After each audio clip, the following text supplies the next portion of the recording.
today. So the second presentation and the fourth presentation has been canceled, and we're not sure if the sixth presentation will join us today or not. Okay. So without further ado, let's start with the first presentation.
Hello to you all. My name is Orna Turin. I am a teacher in Gordon College of Education, which is a teacher training college in Haifa, which is a northern city in Israel.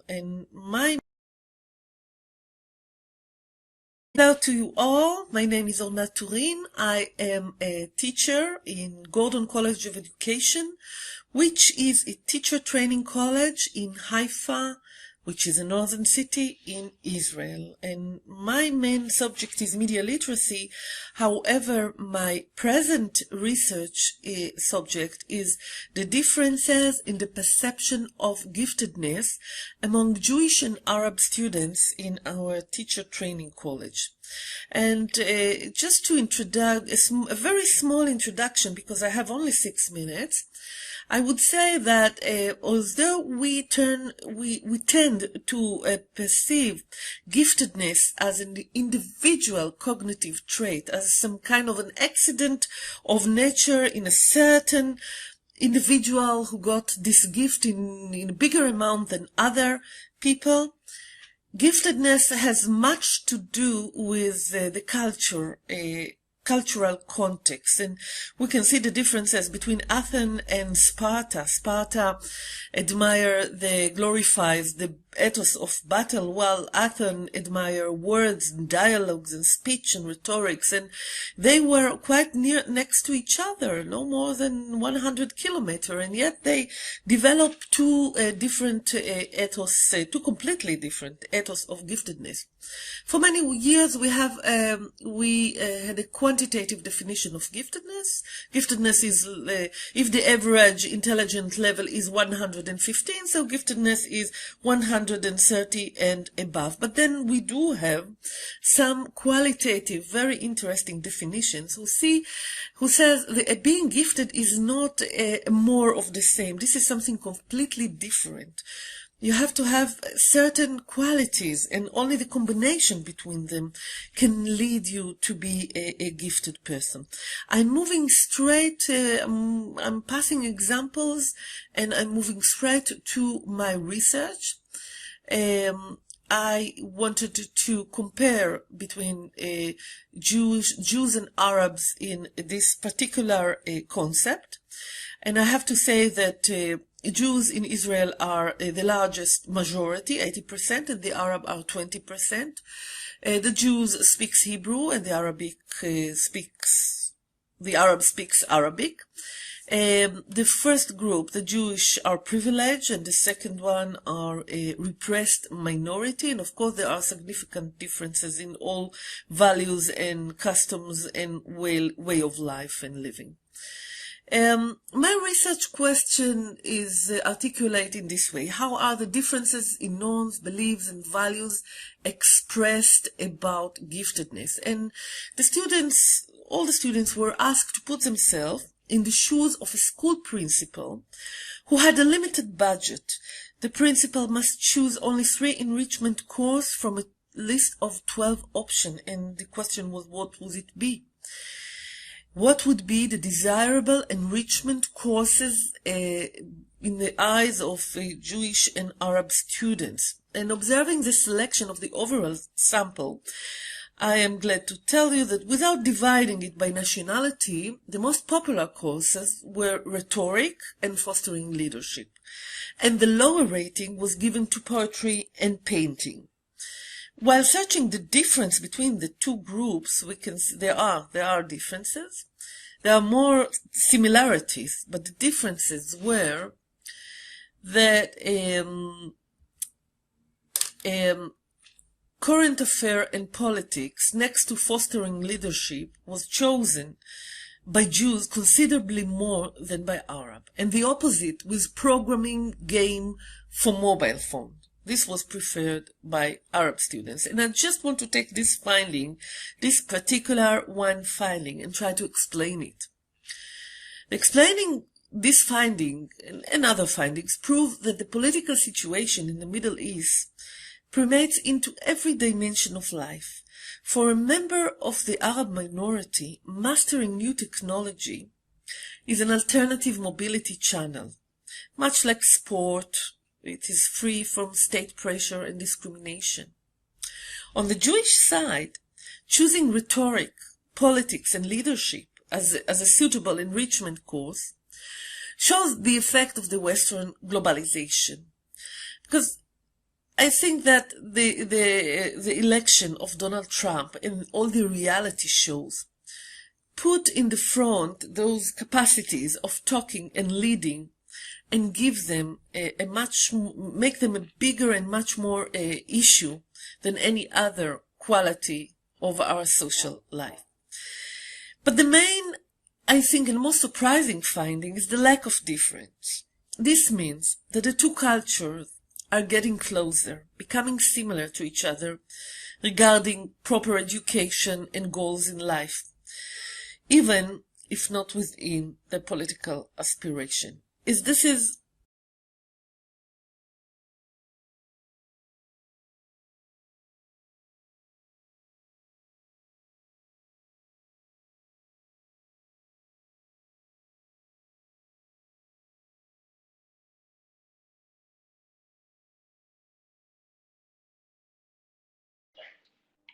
Okay, so that's the end of our presentation. Let me turn off the volume here so we don't have a feedback loop. Excellent. Ornat, are you with us? Let me see here.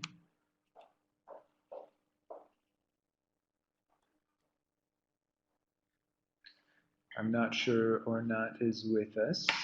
If you are Ornat, you should see a white or green microphone button up at the top if you'd like to join in the conversation.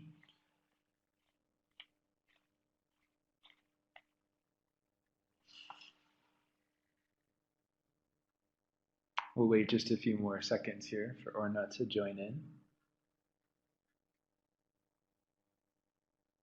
Okay, no problem. So we're right on schedule for the next presentation. We're actually 3 minutes behind for the next presentation. So let me get that loaded and we'll move on to this. Let's see here. Okay, so this is the next presentation by Liat Sobolev-Mandelbaum and Orly Morag. And you'll see the title here in 1 second. This will take a few seconds to load. Let's see here. Okay, once it's loaded, we'll begin.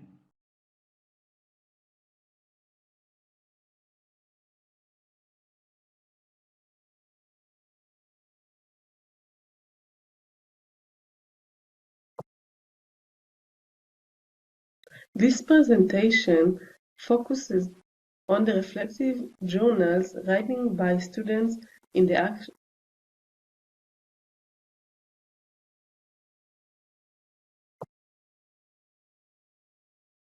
This presentation focuses on the reflective journals written by students in the action research course in which we, the researcher lecturers, collaborate as readers and responders. Based on the ideological and practical goals of action research, we aspire to get the students to undergo a holistic process encompassing emotional, professional, moral, and personal change. We shall present the implications of ongoing collaborations of student learning process, primarily informing awareness to existing patterns that make them uncomfortable and actions that promote changes. The research method analyzed the content of some 50 journals out of 80 in total, written by students throughout the last academic year. A critical examination of journals reveals that our active participation as guides and writers who take on the role of friendly critics to our students form a dialogue, a reflective discourse of the students between themselves and with us as well. They were given a safe, intimate, yet open space for professional and personal deliberation. Our responsive writing encouraged awareness of ideas and actions, transforming the students from objects conformed by reality to subjects who operate within reality and change it. Thus, the journals helped the formation of conceptual change within the students and changes often dramatic to their demeanor in schools, in classroom, and with the training teachers. Many studies have been written about action research and its goals. In such a research, the researcher himself becomes a tool, emphasizing the process more so than the outcome. The researcher is a participant through and through, collecting data to which he is an integral part. The purpose of such research is to plan change while collecting data and various activities, then implementing this change in several spheres and conceptualizing a theory accordingly.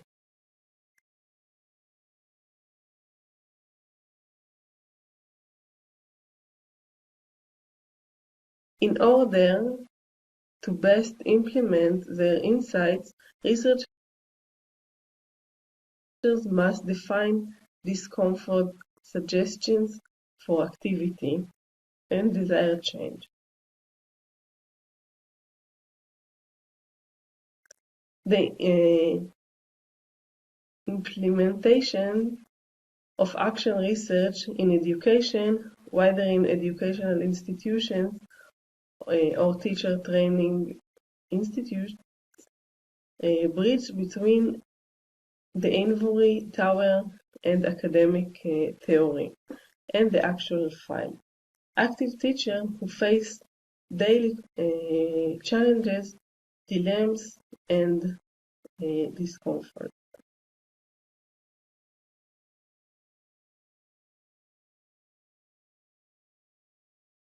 Our course pedagogy and methodology include multiple spheres of integration.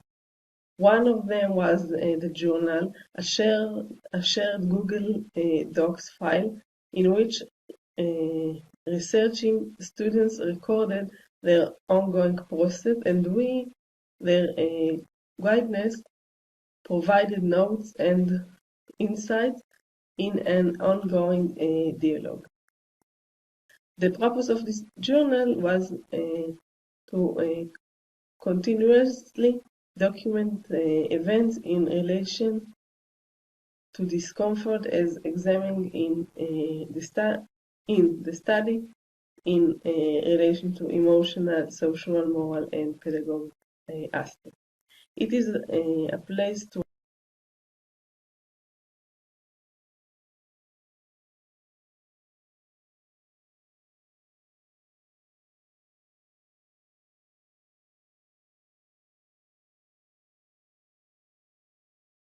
raise questions, doubts, and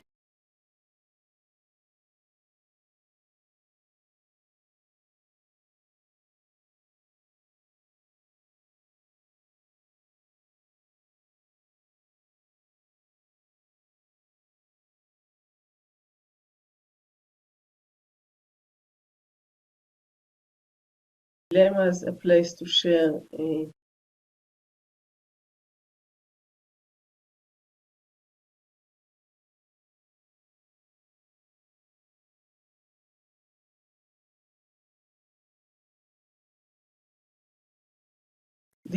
disappointment, success, and change, to which we provide personal and discrete comments.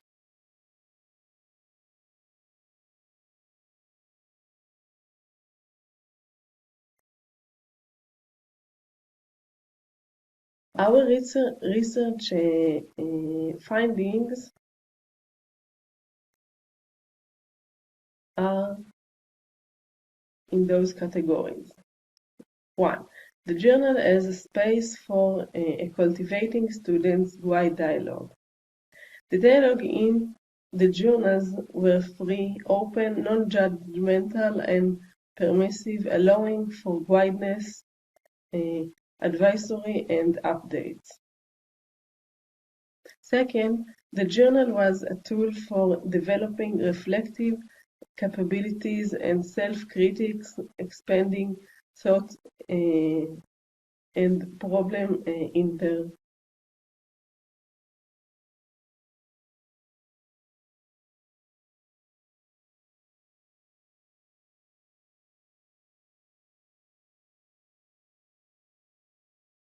interpretations. Those teachers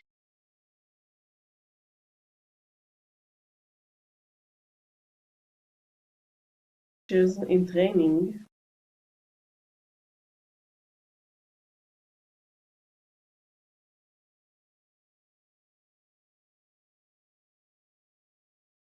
even in their third year faced difficulties with reflective thinking and writing. Through the journals, they wrote out the situation they had experienced and analyzed them. For many, at early stages of research and writing, it was a technical task rather than a reflective one. With our commentary to the writing and by our asking guiding questions, students developed their skills going from intuitive and technical to reflective. One more category is the journal as a therapeutical tool for processing situations. Journal allowed our students to become aware to formally subconscious processes and become more aware to themselves and the situation itself. One more, the journal as means for facing writing, blocking, and improve writing skills. Our analysis reveals a difficulty in descriptive writing.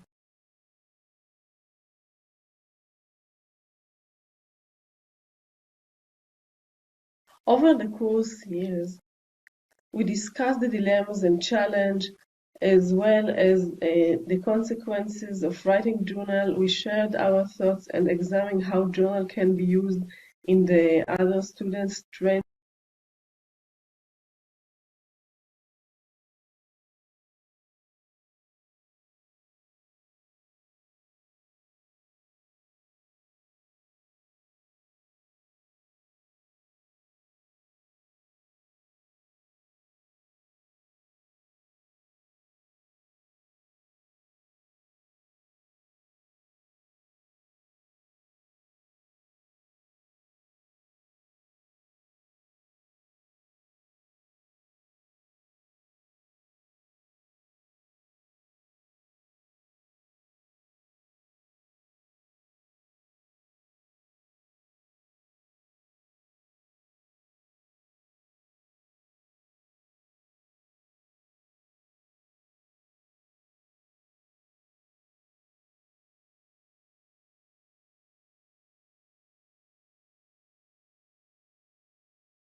Okay, so unfortunately, Liat Savolev Mandelbaum was not able to join us. We're uploading and preparing Venera's presentation, so just 1 second and we'll get that started. Venera, are you with us? If you can hear us, why don't you type into the chat box. You should also be able to see a microphone at the top of your screen. If you want to click on that, you can take over the presentation and give us your comments. Let's see if that works. Do you hear me now? Hello? Do you hear me?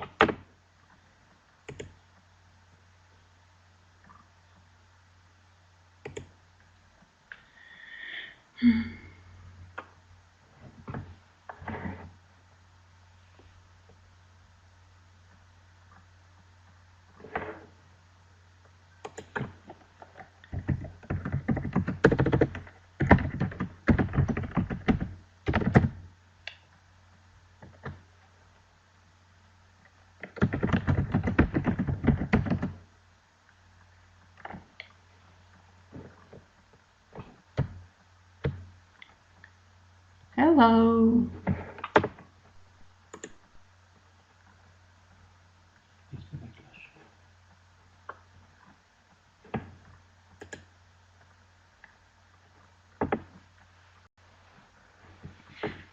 Okay, Venera, we're just about ready to get started with your presentation here. Let's see, you should have at the bottom left part of your screen, you should have 2 arrows so you can go back and forth in your presentation. Be sure to speak slowly and clearly into the microphone. I think we can hear you fairly well. If you'd like to start your webcam, you're welcome to. It is not required, however. So I'll use the chat box to give you feedback if you need to speak louder or anything like that. But otherwise, I think as long as you can control the next slide and previous slide, we're ready for you to start whenever you are. Thank you. I'm ready. We can start.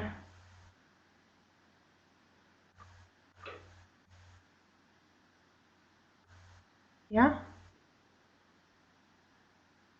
If we are ready to start, so let's start our presentation.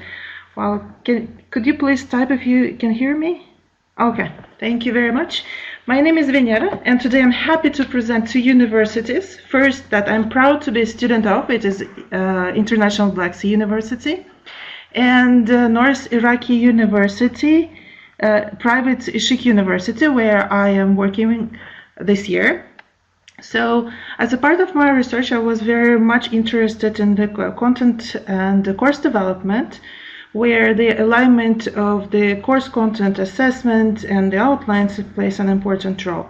That's why I wanted to share the information I have received and the information I have with other scholars who might be interested in it as well, and maybe also will use it in their researches.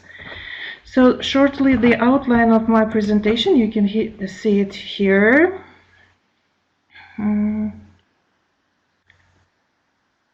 All right. Yes. So I have worked in 3 different countries, and I taught English to students of more than 10 nationalities and educational background.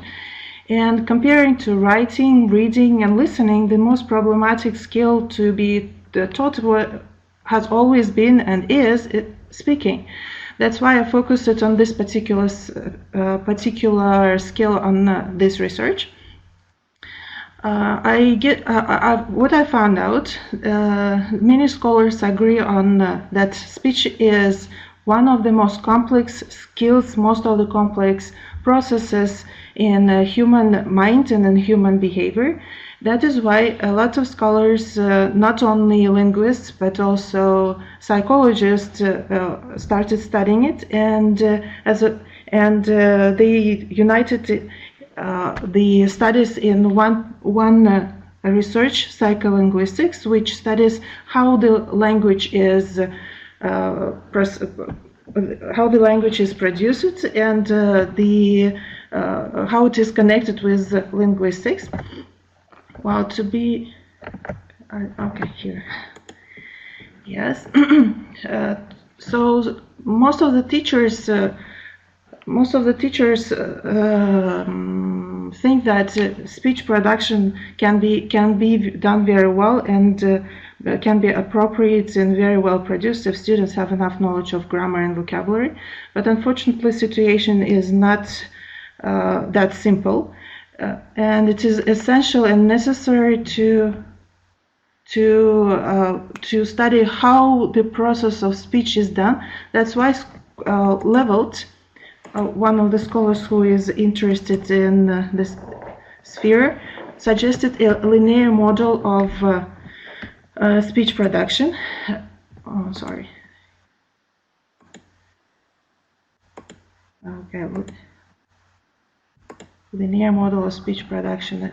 Okay, which includes conceptualizing, which stands for let's imagine a library where students go and find the right shelf to take the book they want to. Then the brain goes to the next stage to produce the speech, which is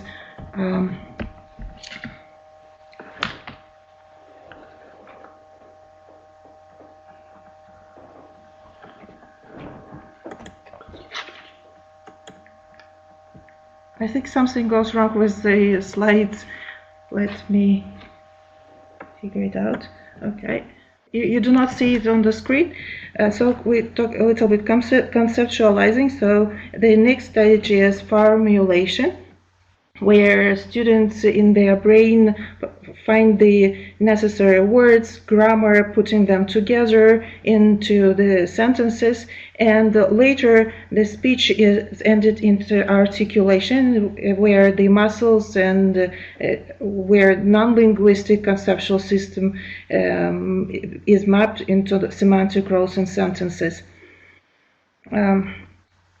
Well, and in the middle of the 20th century, other scientists such as Koch and Field suggested both two other models of speech production: top-down model, which starts from knowledge and continues to the more simple and basic elements as words, phonemes, and the other model is bottom-up process of speech production, which starts from data and slowly goes down to lower levels such as morphemes and words. Even though the speech production process in some particular situations may follow top-down or bottom-up, or as in previous model, from conceptualizing to articulation, in the most situations in real life, communication process occurs simultaneously through a process of spreading activation of interconnected neural networks in the brain. So what to do? What can be suggested to the teachers? For some particular activities, teachers may choose one or another model to develop speech production on early stages of development in language learning. However, teachers should not forget that in real life, the process of speech production doesn't go through this simple processes, two processes that I have mentioned. And since all of the everything in speech must and usually takes place simultaneously,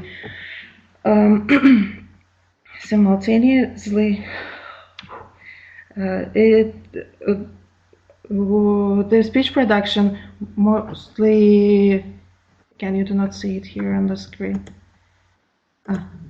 No, you do not see it. The speech production must be viewed as a process that happens at the same time, so the learners need to know, to be able to use their knowledge of the grammar, of words, concept, all together, synthesize in their brain and then produce it. So the teacher's role in this situation, so what is the teacher's role? teachers should be aware of all the models to develop their content in general, and every activity in particular to enable students to improve their speaking skill. While teaching speaking, it is also necessary to mention the problems that the learners can face with and the problems and obstacles that prevent them from producing appropriate speech. The first one is bashfulness or suppression. It is the situation when students are not very often afraid of saying things in the target language in the classroom because they worry about making mistakes in front of peers. They are afraid of being criticized or simply shy of being in the center of other people's attention. Another problem that we often face with, it is the situation when students simply have nothing to say.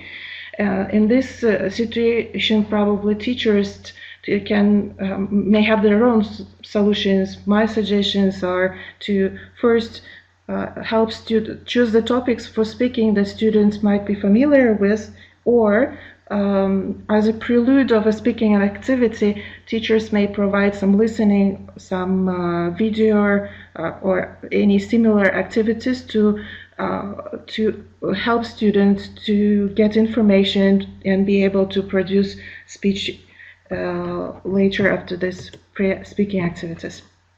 Another problem is unequal participation of individuals, which take place especially in large groups where many, very often, very active students speak more than others, and in many situations, some students just simply never speak in the class.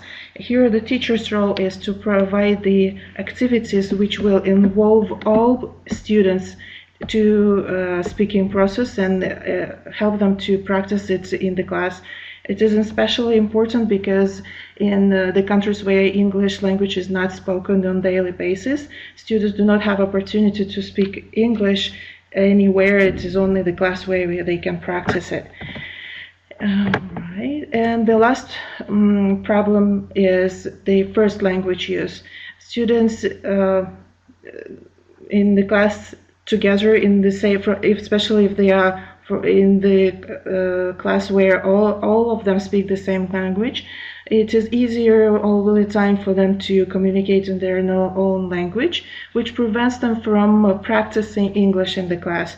So again, here it is necessary to make maybe students busy all the time, or provide them interesting activities so they will be pushed to use English during the class, not their own language. So they will be able to practice more and more in the class. As a conclusion, I would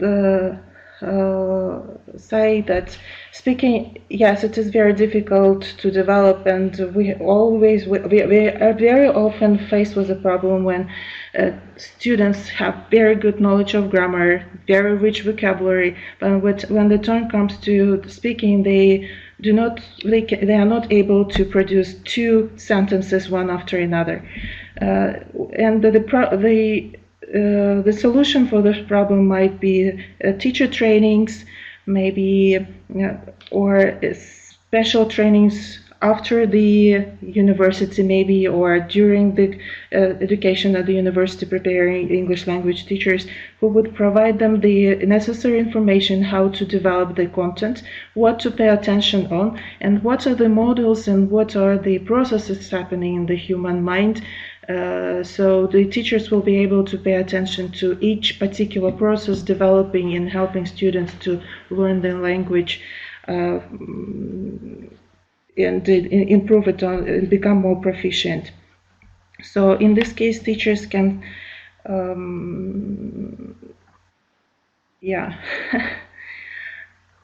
Well, so I wanted to say, so here the last sentence, educators should pay more attention to speech as a psycholinguistic process, and then they will be able to create more efficient approach when planning lessons on speaking. Yes, and thank you.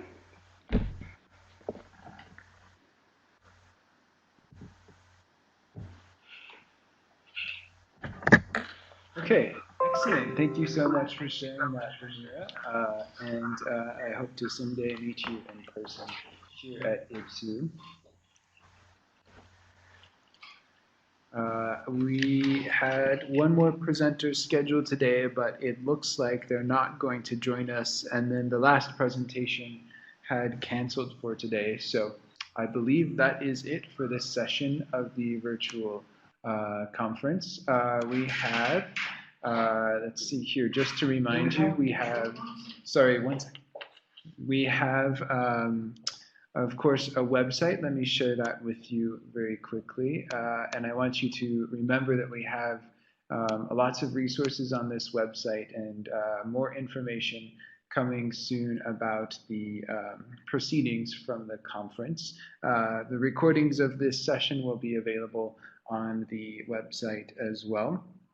If you have any questions, feel free to get in touch with me. Orna, do you have any questions for Vanira? Looks like Ornette said thank you. Okay, I think we'll wrap up for today. Oh, Vanir is typing. Okay, thank you both as well for the interesting sessions, and we wish you all the best.